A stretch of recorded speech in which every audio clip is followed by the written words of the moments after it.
All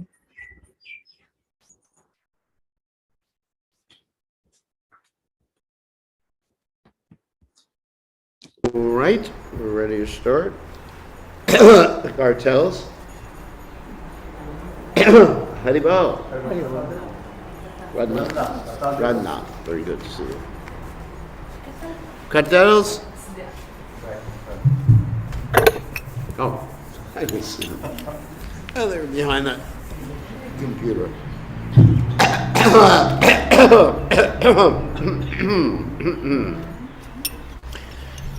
Jaya Radha Madhova Kunja Vihari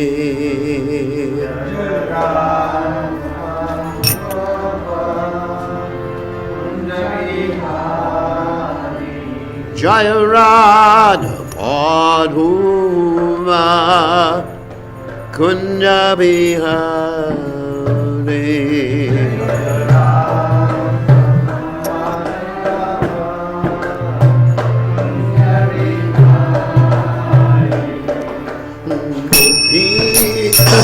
Janabalaba Giri Balatari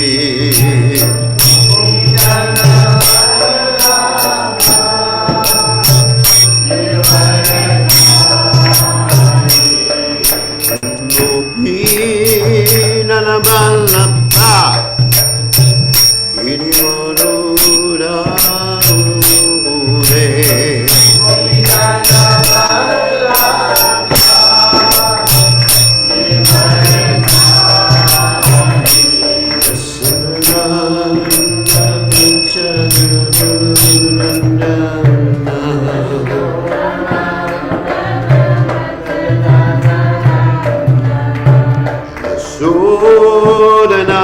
Nana Grachachana Ranjana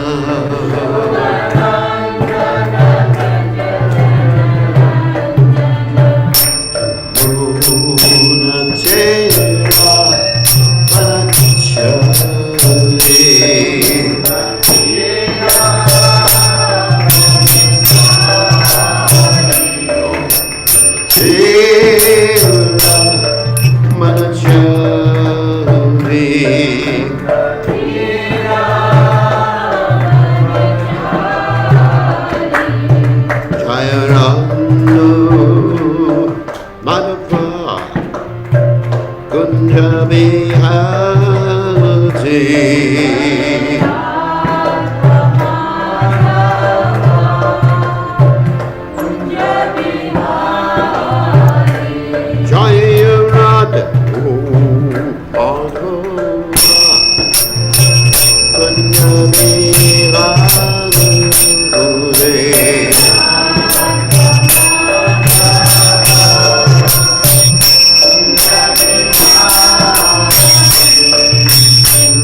Shiva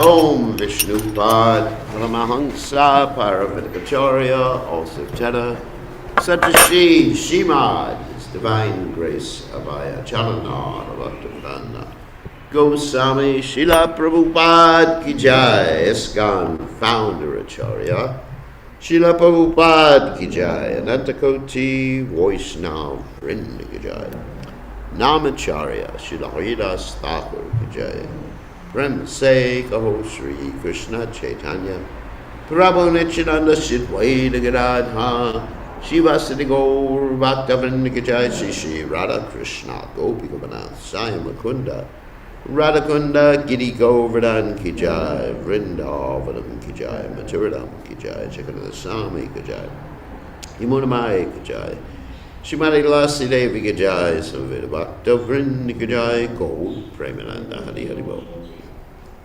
All glories the assembled devotees, all glories the assembled devotees, all glories the assembled devotees. All glories to Shri Guru and Gauranga Srila Prabhupada Ki Jai. Namah Om Vishnu Padaya Krishna Prastaya Bhutale Srimati Bhaktivedanta Samaniti Namani Namaste Saraswati Devi Gauravani Pacharni Nivashesha Shunyavadi Paschacha Deja Tarani Srila Prabhupada Ki Jai. So we are reading from Srimad Bhagavatam 10th canto, 25th chapter, text 29. Yeah, Vamanadev, it's good to see you. So, Om Namo Bhagavate Vasudevaya. Om Namo Bhagavate Vasudevaya. Om Namo Bhagavate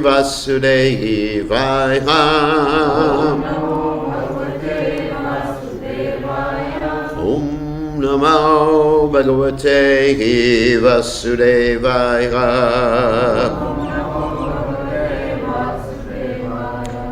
Tam Prema. What? 29, I thought you said. It's not 29? It's 30. Okay. It's quite a bit difference. Okay, so 30. Ah. 30. You have 30? I have 30 here. And it starts with Yashoda. So is it 23? Which verse is it? 24:30. You pointed out 25:30. Well, we're in the wrong chapter. Okay, 24:30. Got it. So, okay. Etan Mama Matam Tata Kriyatam Yade Rochate Ayam Go Brahmanadrinam Mayam Cha Dayato Makaha Etan Mama Matam Tata Kriyatam Yadi Rochate Ayam Go Brahmanadrinam Mayam Chadayato Makar Etan Mama Matam Tata Kriyatam Yadi Rochate Ayam Go Brahmanadrinam Mayam Chadayato Makar Etan Mama Matam Tata Kriyatam Yadi Rochate Ayam Go Brahmanadrinam Mayam Chadayato Makar. Okay.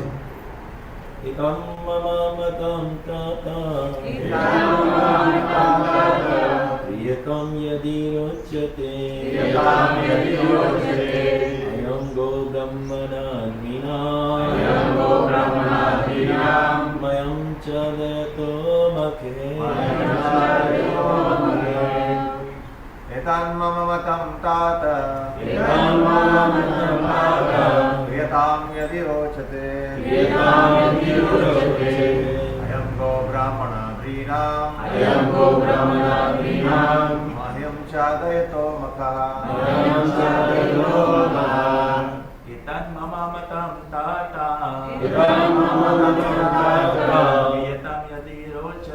Priyatam yadi rochate Ayam go brahmanadvinam Mayam chadayato mukha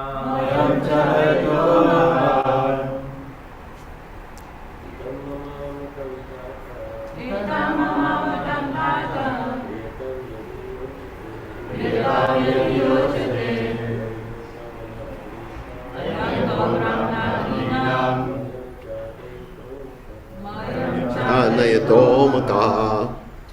Etan mama matam tata Priyatam yadi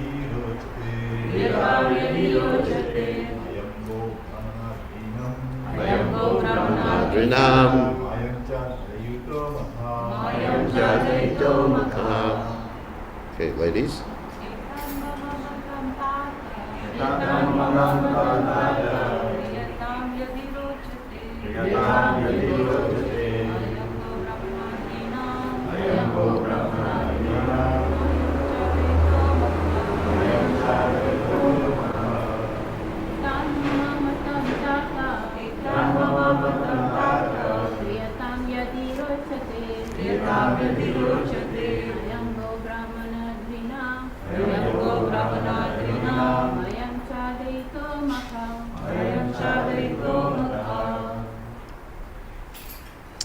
Okay.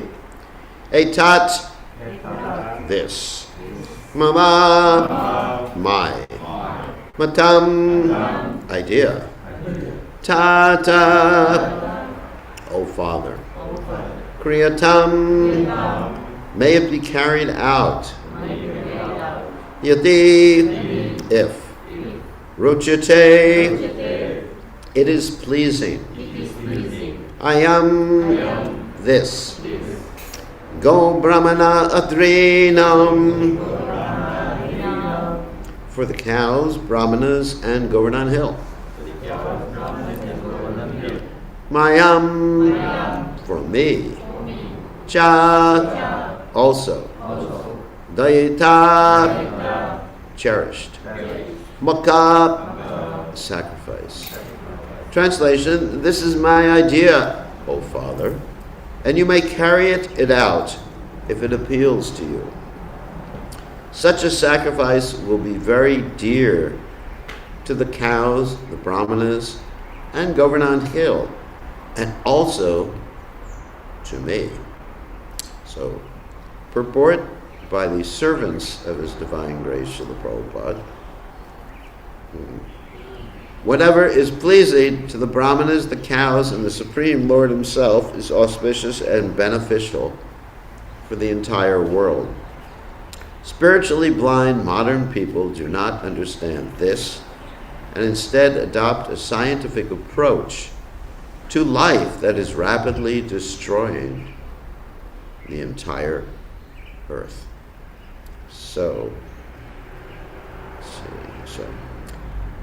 let's read the verse again. Etan mama matang kriyatam rochate yadi rochate ayam go brahmanadrinam mayam cha dayito maka. So Om Gana Timananda Shah Gananjana Shalakaya Chakshur Unminitam Yena Tasmai Shri Gurave Namaha. So first I am going to read the commentary of Srila Jiva Goswami on this particular verse, because it'll help us understand this verse a little more. So Jiva Goswami states in his commentary, "O Father, if you have affection for me, then do this ceremony. That is the deep meaning of addressing Nanda. Do it if it pleases you. Since such words are suitable for respectable persons, by being polite, he hopes to accomplish the ceremony. The worship of the cows, the brahmanas in the hill, is beneficial for me. Dative case, mayam, indicates giving benefit. He makes certain that it is not only a reasonable request, but asks this of Nanda, who should realize that he must do it for Krishna's benefit as well as understanding it is for his own benefit.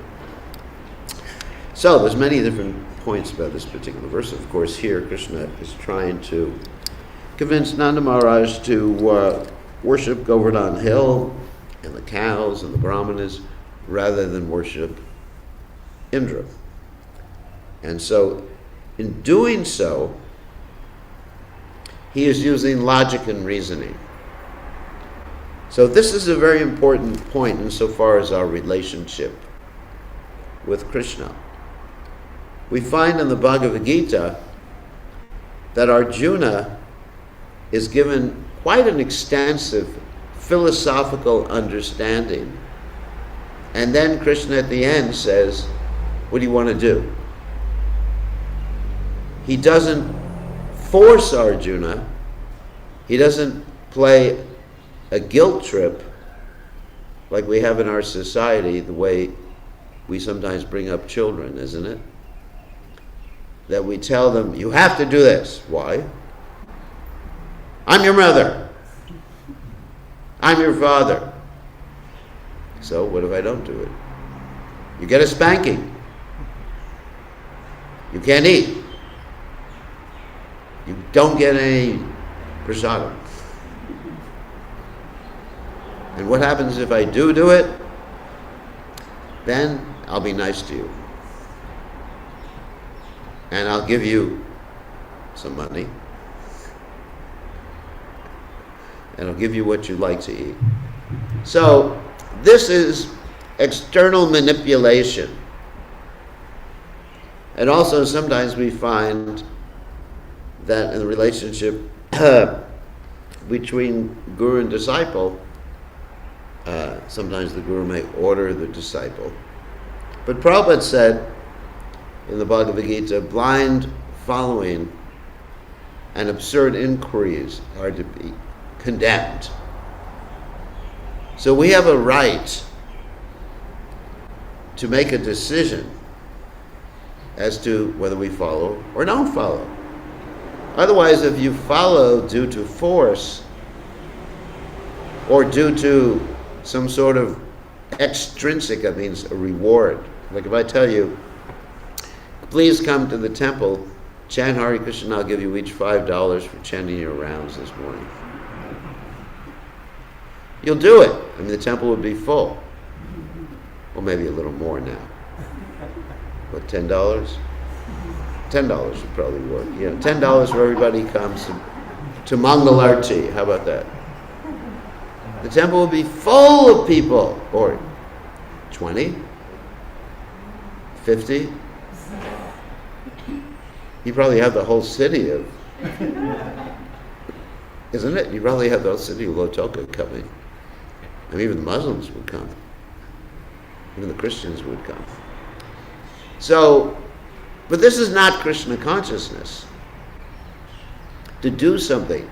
So even if one worships Krishna, like for Satyanarayan Katha or something like that, that's also the same thing. You know, it sounds funny to offer someone money for Mangalarti, but it's also just as bad to worship Krishna because you want something material. Of course, it's better to worship Krishna for some purpose, that's true. I mean, it's better to worship Krishna for some money or something material. Akama sarva kama moksha kama udaradi divrena bhakti yogena jeta purusham param, as stated in the Bhagavatam. Whether one is full of material desires, free of material desires, or desires in liberation, one should worship Krishna tivra bhakti, with enthusiasm. That means forceful. Tivra means forceful in Sanskrit. So, that's all right. But that's not devotion. That's not bhakti. Bhakti is anyabi lashata shinyam jnana karmanavritam anukulyena krishnana shilanam bhakti rutamam, which basically means you desire to do something to please Krishna. Not because you're worried about something. So Arjuna's response at the end of the Bhagavad Gita was that Kurishe vachanam tava. I'm going to follow your orders because I love you, Krishna. I mean, he doesn't say that specifically, but that's the implicit understanding that one gets from reading the Bhagavad Gita. That yes, I'm going to do it because I love you. Not because you showed me the universal form. And I'm scared. He was scared. Arjuna said to Krishna, this is frightening. It's bewildering. Take it away. Show me your form as the four-handed personality of Godhead, and then show me your beautiful two-handed form, which is very rare to see. But still, Arjuna does it because of loving Krishna. That's the point. That's the difference between Bhakti Yoga and Karma Yoga and Jnana Yoga. In Jnana Yoga, the whole purpose is to get liberated.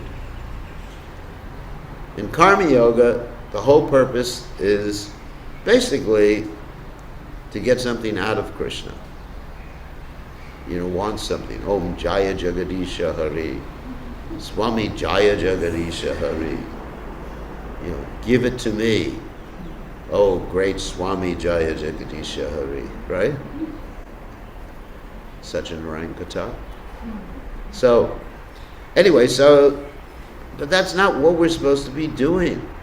Not out of guilt, serving Krishna. Not of desire for some reward. But a desire to please Krishna and also please the Vaishnavas. And that's what Krishna is presenting to his father here. He says it's voluntary. He says, if it appeals to you.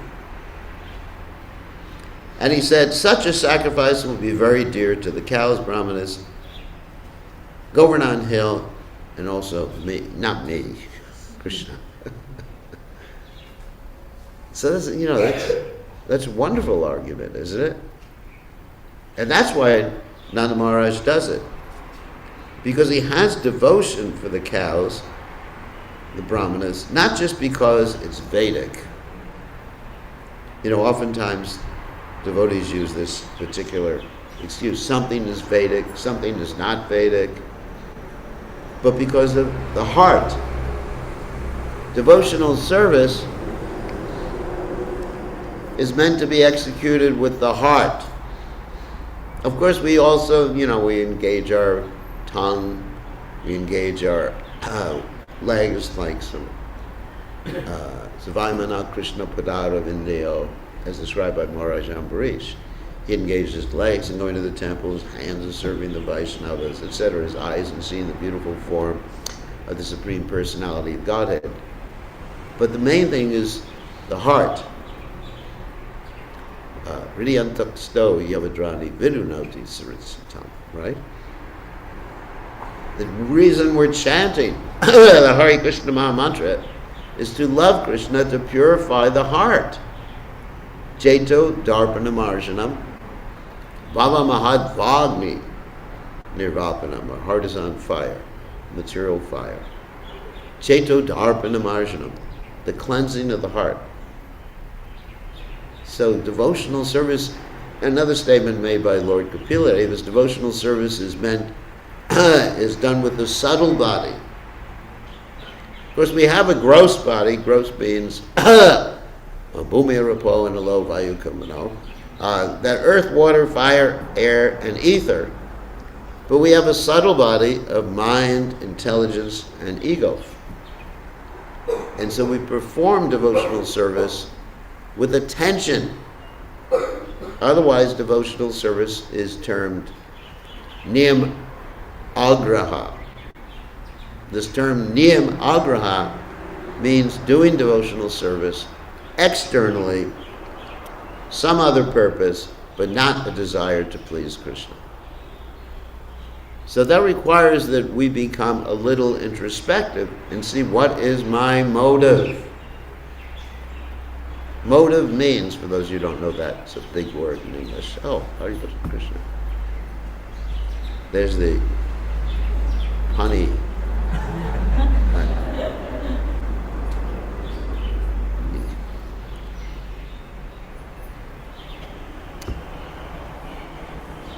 So, anyway, Brian Nimananda and his wife Suchitra, nice to see them. He's an expert in all sorts of milk products. So anyway, devotional service, getting back to the point, we should be introspective to look in our hearts to understand why we're doing what we're doing. If you're doing arti and simply counting the circles, that's not devotional service. If you're cooking for Krishna and simply thinking of the ingredients rather than thinking of who you're doing it for, and with a desire to please, that's not. I mean, it's karma yoga. Yeah, that's true. I mean, it's not nothing. It's good. In certain cases, it's a Jata Sukriti. What does Jata Sukriti mean?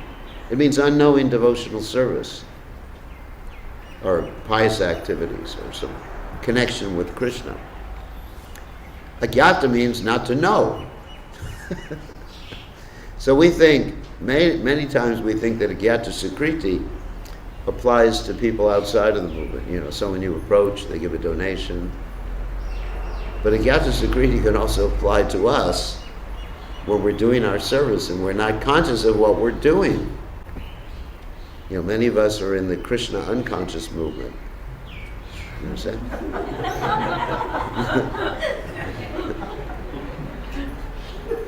What do? You know, all day long. Yeah, I'm in Bhagavatam class and I'm unconscious. Right? So the whole point, that's the whole point. And if you simply do something simple with love, then Krishna accepts it. And if you do something big without love, who knows? So that's bhakti, isn't it? Desire to please Krishna. So anyway, and so when dealing with the devotees, this is another point. We were speaking first from a personal perspective. But when we're dealing, if you happen to have a position of management, or if you happen to be a mother or a father or a guru, when dealing with the devotees, then you should evoke that Prabhupada said, the voluntary serving mood. Not forceful. Voluntary. If it appeals to you, here's the statement here. My Father, you may carry it out if it appeals to you. Interesting, isn't it? So very, very important point. So let's see if there's any other point. Of course, we understand that pleasing the cows, the brahmanas in Govardhan Hill is very pleasing to Krishna. Also, Vedic system means the protection of the cows, protection of the brahmanas, protection of the old people like me, and protection of women and children, right? Otherwise, there is no society. If you're exploiting, mistreating any of these entities, then you are not pleasing Krishna. So you're taking this in the negative. If you want to please Krishna, you protect the cows, the brahmanas, Govardhan Hill, and also extrapolating children, women, old people, like that. This is what makes a society a society. And if you want to displease Krishna, then you don't do these things. You exploit these living entities. You mistreat your children. You mistreat your wife. Big problem sometimes. people are mistreating their wives. And sometimes the wives are mistreating their husbands. It's Kali Yuga. So, isn't it? I mean, there's so much abuse and stuff like that going on. So we should be very kind. When dealing with anyone, we should try to evoke or bring out this voluntary devotional mood. With children, if you want to come to the temple, you can come to the temple. That's up to you. Not that you have to chant your rounds. And I'm not giving you prasadam until you chant your rounds. Then what happens later, someone will not want to chant their rounds. Right? Just like we see so many children, they were forced to do things when they were young. And they don't do it now. We have this whole issue outside of Fiji. Of course, in Fiji, everybody is pious and intelligent. That's a joke. So outside of Fiji, we have this whole issue, something called ABCDs. That means Australian-born confused Deshis, or American-born confused Deshis, or NZBCD, New Zealand-born confused Deshis, where the parents try to force the children to do things and then they rebel. So unless we approach people with that voluntary serving attitude, then people would rebel. And if we're full of bhakti like Prabhupada, then people will voluntarily serve. Just like I'm doing what I'm doing because Prabhupada never forced me. Prabhupada loved all of us, irregardless, that means whatever we did. He still loved us. The love was unconditional. That was Prabhupada. That was what impressed me about Prabhupada. I met Prabhupada for the first time in 1971. And the first thing that impressed me was here is someone who loves everyone, and that means me too, because I'm one of everybody, who loves everybody unconditionally.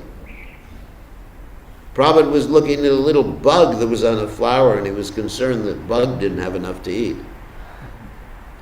You know, that's love. What do we do when we see a bug? Right? Where's the love?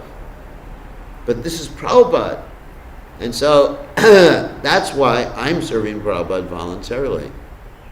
I mean, I could be doing so many other things in my life. I don't have to be here. I could be at Govardhan, which would be nice.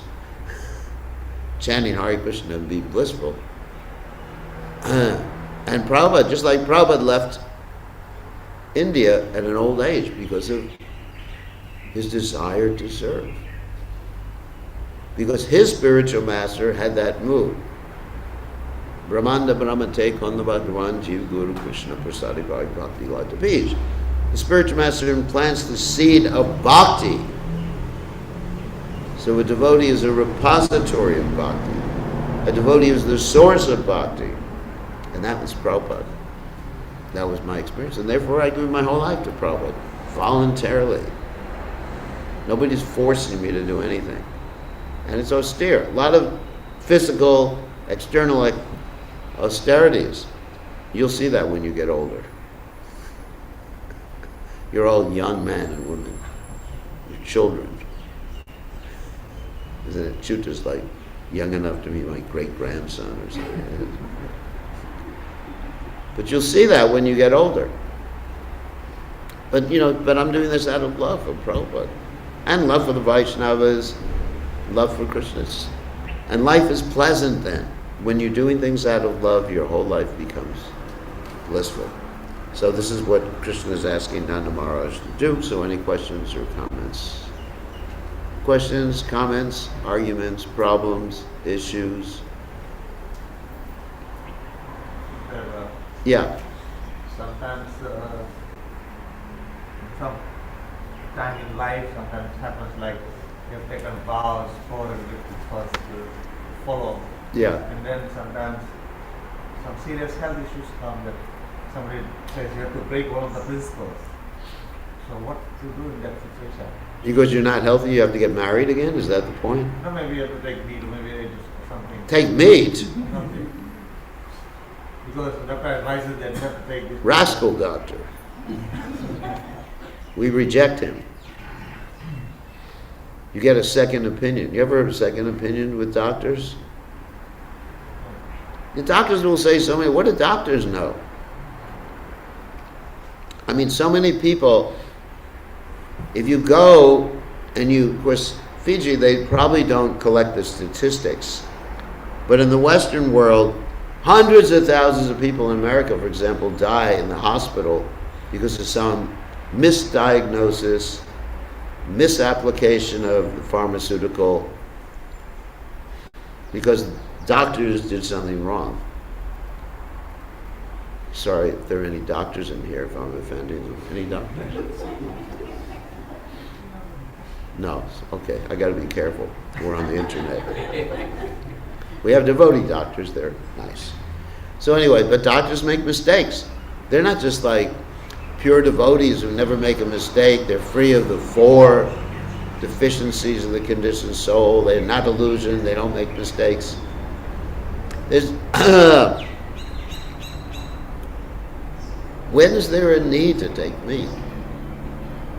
Like Prabhupada, he had, what was it, cholera. And his doctor wanted to give him chicken soup. Dr. Bush, you know the story. And he took a spoonful of chicken, murgi soup. Right? And it brought it close to Prabhupada, it was just coming closer and closer, and Prabhupada went, blah! And he never took it. And that was a little kid, he was a little baby at that point. So, what is the need to ever take meat? There's so many nice vegetarian substitutes, right? So it's simply an excuse. I mean, sometimes, this is the only time it may occur, is that you may have to take medicine that the capsule has something in it. You know, this is the capsule. Because it's not that particular medicine is not available in any other form. But what I usually do, if I have to take medicine where the capsule basically is made of gelatin, sometimes like that, I empty it out and I put it inside a little piece of tissue paper and I swallow it like that. So I'm more intelligent. I don't follow doctor's advice and eat meat. Now, on the other hand, if someone asks you to preach in Antarctica, you know what Antarctica is? And there's no vegetables, then Prabhupada said you'd have to eat meat. So, there are certain circumstances where it's not breaking the regulated principles because survival is more important at that particular point. So, one has to apply even the 4 regulated principles with some discretion. Or intoxication. If you have some terminal illness like cancer, then you may have to take some opium or some drug that will actually get rid of the pain. But that's not breaking the principles. We make a promise, but we fulfill our promise because of devotion. Why do I wake up early every morning? Because I know it's pleasing to Prabhupada, not because I have to, not because someone's watching over me, because I know it's pleasing to Prabhupada. My whole life is dedicated to pleasing Prabhupada. So it's just, that's sambandha, that's the relationship. Everything is based on relationships. That's the way to always be Kevalananda Kanda. Always be happy. If you're basing everything you do on relationship, not just with Prabhupada, not just with Krishna, not just with Guru, but with the other Vaishnavas, with all living entities. Vaishnava is, Kripa Sindhu. His relationship was with all living entities. What dira dira janapriyo priyakaro nirmatsuro pujito. That's the Goswamis of Vrindavan. They were not envious. They were loving everybody, whether the person was demon or devotee. Dira adira, janapriyo. Very dear and considering very dear to all living entities. Nirmatsuro pujito. Isn't it? That's from the Goswami's prayers by Srinivasacharya. So, anyway, so, sometimes there's certain things that occur. Yes, that is true. But I won't eat meat. The doctor can tell you you're going to die unless you eat a cow. I said, forget it.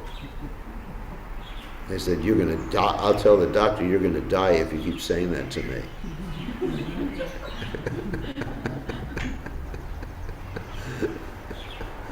So, who else has a question?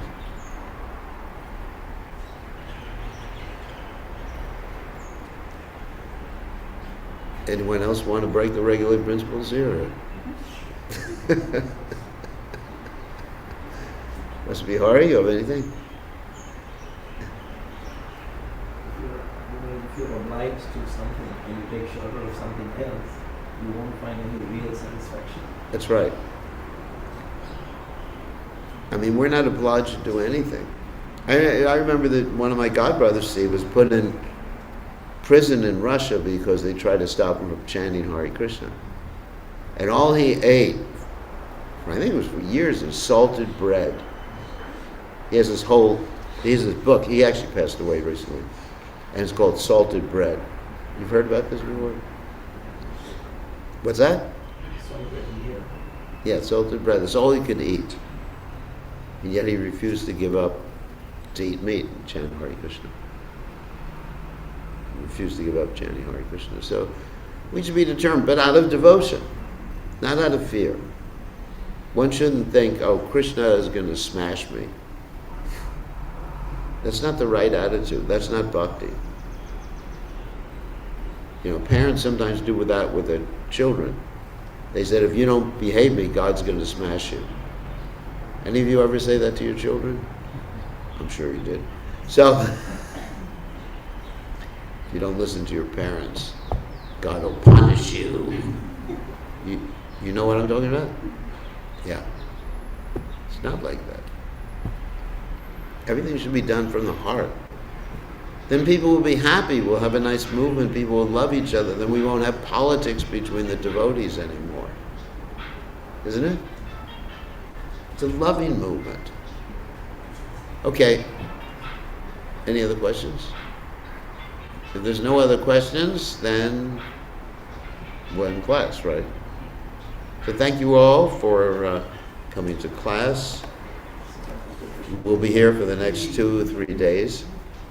And I think on Sunday we're celebrating the appearance day of Bhakti True Maharaj, or is that right? Or Yes.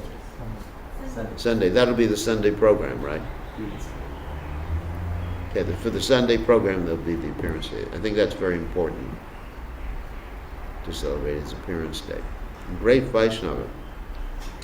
Great Vaishnava, he's with Krishna, he's with Prabhupada, serving Prabhupada. We can only hope in the future to have the association of such great devotees like this. Okay, on that happy note, all